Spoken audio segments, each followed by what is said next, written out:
So I was always like naturally stronger than most people when I was sort of starting out in athletics. You kind of get put into just doing a bit of everything.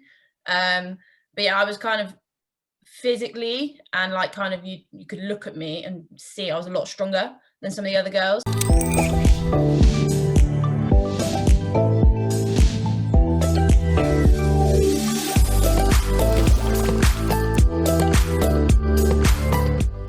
So I'd say I was probably around 13, 14 when I kind of stopped throwing entirely. Then I was about 14, 15, started taking up the pole vault. And then, yeah, when I was about 15, 16, just before uni, I started sort of throwing a little bit. But it wasn't really until I was at uni that I really started kind of putting all of my effort into throwing. Kind of, yeah, before that, it was a bit, I would sort of just do everything. But that's amazing how well you did then, right? So because what did you do? You did like you were team. So now last 2018 you were team Great Britain, right? Yes. And you did Europe Championship. I read a few things. I'm not things I just Yeah. don't know that much. Yeah. So I've done European Junior Champs. So that's when you're like under 20. I got selected to go to Europeans, and then I did European under 23s. So that's the age group above juniors. And then yeah, last year was my first senior GB kind of team, and that was for the European Throws Cup. So right at the beginning of the season, they do a small competition and then select a handful of throwers. It's just throwing. And then, yeah, you go out to somewhere in Europe and you compete against everybody else. So the way that British athletics do their funding, there's like 3 tiers. And depending on sort of what level they expect you to be at or how you've competed that year, you might get on the funding. I'm not currently on any funding. So kind of, I just have to find funding through other different streams. But why not if you're Team Great Britain? Is that not good enough? No, so basically you can be part of Team GB and not be on any form of funding at all. It's just all for your own merit. So yeah, it's kind of complicated. Like a lot of the GB athletes will probably be working full-time jobs, or sort of finding other streams of getting their money or kind of help. Nearly half of the team are probably not on funding, which is quite surprising. So yeah, no, I'm not really on anything kind of money wise. Obviously the only thing that I get is being selected for competitions, but in order to be selected for competitions, you have to reach a certain standard. So if I don't hit a certain standard, I won't be selected at all, or even considered.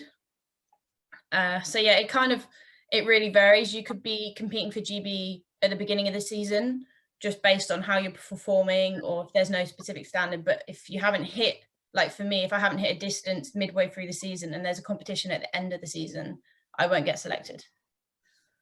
So there's no guarantee of anything. Yeah, I mean that's brutal. Especially if you get selected and then you're not even really getting the support. You would think that they would want to like, because I guess I always try and compare it to tennis or whatever, but like it's not that healthy to just look at one performance probably, right? It's if you want to build a relation to an athlete, right? And then support them over years, especially if you're like under 20 or something, right?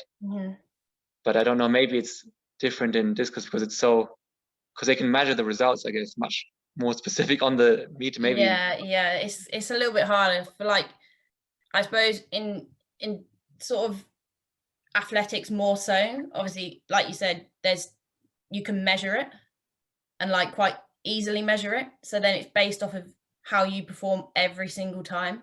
So yeah, if you have a bad performance, then they a lot of the time they'll look at that sometimes. And then you kind of need to make sure that you're performing well consistently. Otherwise it can kind of be at your detriment a little. Which kind of makes it a little bit harder to try and compete, knowing that you constantly need to compete well.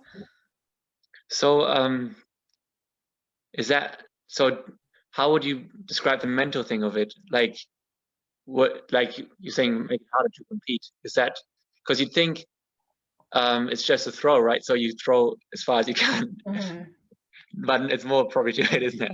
Yeah, no, definitely. So kind of with throwing, I'd say sometimes a bit more than a few of the other events. The harder you try to throw, the worse you will throw. You kind of naturally think if you put more into something, you'll get further, but that actually works against you in the discus. So you've got to be like almost completely relaxed and just sort of let things flow. Otherwise, it's just not going to work. So for me, if I get stressed in a competition, then I know I'm already not going to throw very well. So if I go into a competition knowing I've got to hit a certain standard, or there's certain people that I'm competing against that I want to beat, I almost naturally become stiff and rigid and get nervous. And then by the time I'm throwing, everything I've done in training is out the window, because now I've almost changed my throwing style. And then the more and more it gets worse, kind of like the more I throw badly, the worse it then gets, and I can't then fix it, which can be quite hard. So, but if I go into a competition and I'm completely relaxed, I'm talking, I'm chatting, kind of laughing with everybody, then most of the people who know me will know that I'll then throw well. So yeah, kind of the mental side is actually key, because like the minute you go there, just by how you kind of portray yourself, you can tell if you're going to throw bad or not. And then if you keep throwing badly, then it's one of the hardest things to sort of try and get your head out of, because it's just going to be a continuous like downward spiral from that. So what do you think is next for you? Yeah, so for me, so I've actually been injured for like over a year now. So kind of what's next for me is just making sure that I actually get back to throwing, so I'm competing next season. And then hopefully if I am back throwing kind of to the level that I was before being injured, then I want to get selected for the European Throws Cup again. And then also, I'm not entirely sure how they've done the competitions, because there was supposed to be a Europeans this year, but obviously that got cancelled. So if that gets pushed back to next year, then the kind of aim is to be selected for that, which would be like my first proper sort of senior international, because the European Throws Cup doesn't always get classified as like a proper event in itself, like a championships, whereas the Europeans would be a proper championships. So the aim is to get to that, and then kind of just see how close I can get to the Olympic standard.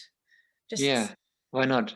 Yeah, like I know I'm probably a little bit too far away from it at the moment, especially having not competed this year. I don't really know where I'm at in comparison to it.